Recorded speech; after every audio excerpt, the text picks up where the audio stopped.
Microgreens.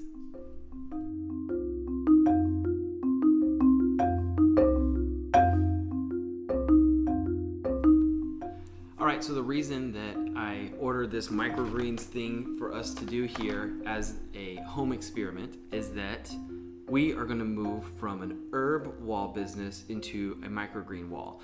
Of course, as you've been watching this vlog, this stuff changes all the time.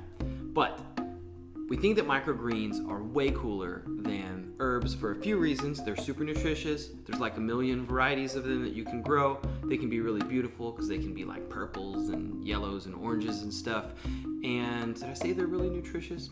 Also, there's some design issues that I think are solved by microgreens because, for example, microgreens grow like this high, whereas herbs grow like that high. And then, I know you like that high. And then, so that has some issues with the lighting. So anyway, we're gonna look at microgreens. Next update, after the San Francisco trip, I have 3 updates for you. My friend Drew has agreed to help in terms of the actual horticultural parts of the design of this stuff. While I'm learning how to do this microgreen stuff, Drew is, and I know Drew watches the vlog, so if you're watching the vlog, Drew, what's up, Drew? So Drew is actually one of these people, he's a green thumb. I'm more of like, not a green thumb, but Drew's a green thumb, so that's good. So he's gonna help us actually do some of the soil composition and nutrients and all that stuff. So that's a big upgrade. One person on the team that knows what they're doing in the right place, that's good. Second thing, we have another investor that wants to invest with us. It's Natasha and Matt, and they own Work Petaluma. If you saw the recent episode of What's Next, where we're in Sonoma, Natasha is the opening interview. They own this co-working space in Petaluma, and then Matt is a software developer, but like really senior level. He leads these big teams.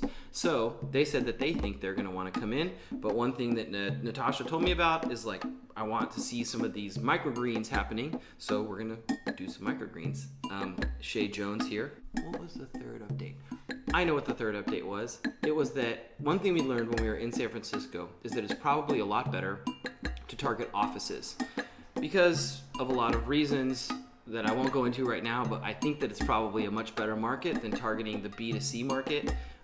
Anyway, maybe I'll reveal why in a later vlog. I'm a little bit nervous about getting too deep into the strategy of this in case any sneaky competitors might be watching. If you're already in the free access team, and if you're not, you can go to this link on the screen. There is an updated business case, so it's business case 2.3. You can see a lot of the details about this, why we want to focus on the office market. As I've been saying to you guys who are watching this, I know there's a few of you who watch each vlog, and that's who I'm making this for, is for you guys who are watching it.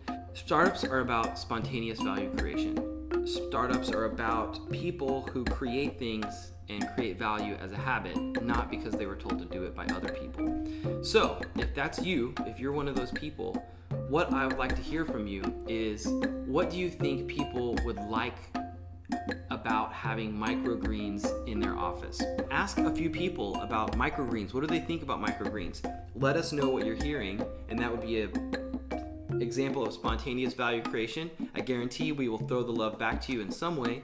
Coming up this week, I'm going to reveal an interesting thing about how we're going to be doing this product design. We're going to go back to mHub in Chicago, where we're going to be developing the prototype, so stay tuned.